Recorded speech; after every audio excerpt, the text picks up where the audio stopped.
the only things I might have left out are, well, in terms of advice for bass players, and I think it probably applies to all the instruments to some degree, but it seems to especially apply to bass. I think if one decides that they want to become a professional bass player, there's kind of an assumption that that means a specific thing, that a professional bass player provides a specific role in the music and should do a certain thing and not do other things. In particular with bass, the assumption is you're supposed to groove, you're supposed to play very little, and there's a particular kind of role that you're playing. And while that's often true, I think it's a mistake for somebody who really wants to be a professional to assume that those kind of rules are going to apply all the time or even most of the time. What I found as a professional bassist is how much that isn't true. In fact, I wouldn't have been able to survive as a professional bassist if I held any of those kind of preconceptions about the instrument too strongly, because I'm repeatedly asked to do things that are outside of that role. And if I were to say, well, that's not what a bass does, I would lose the gig and lose the gig that I would have gotten because I played that gig and so on, and lose the friendships probably too from the people.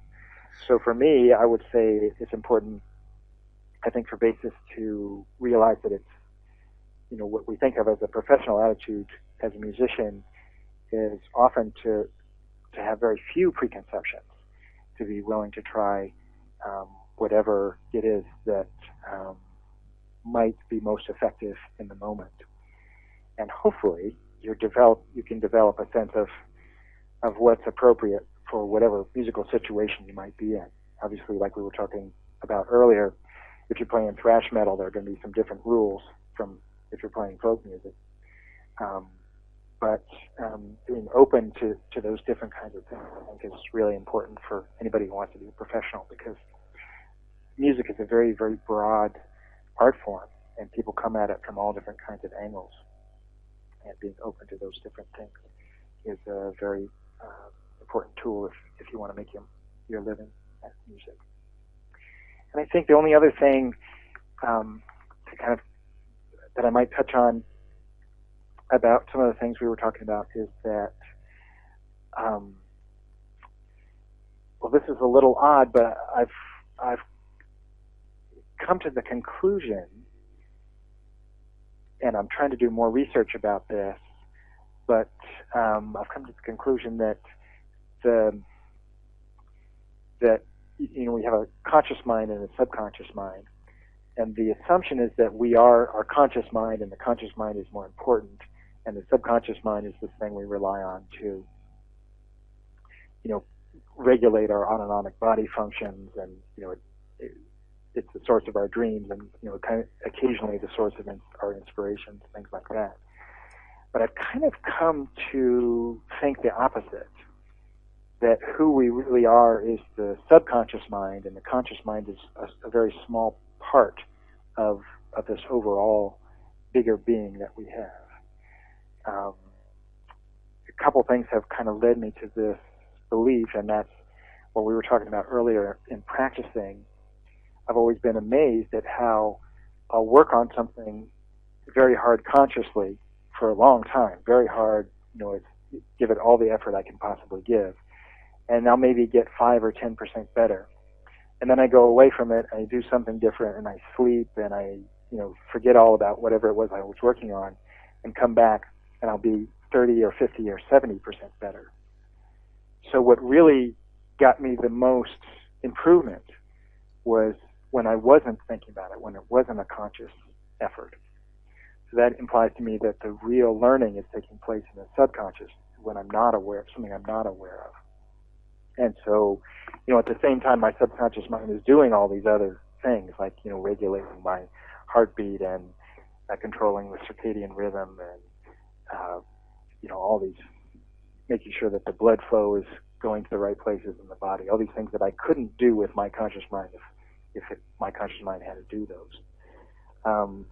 so I've come to think of the conscious mind, try to be aware of the sense of the conscious mind kind of being a servant to the unconscious.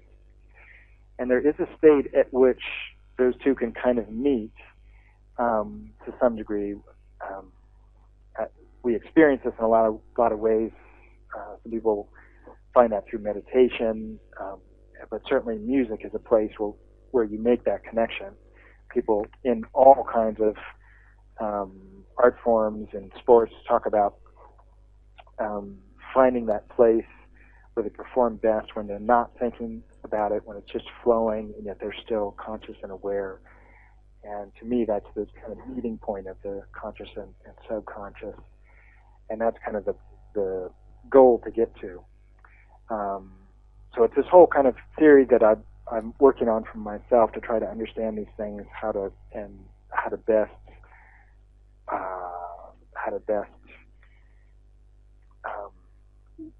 work to take advantage of these relationships and what it all means. So I know it's a little abstract, but it's this kind of attempt to understand that reality is actually a little bit different from what our conscious minds perceive, because there's a bigger picture at work. And I'm just trying to figure out how it all works.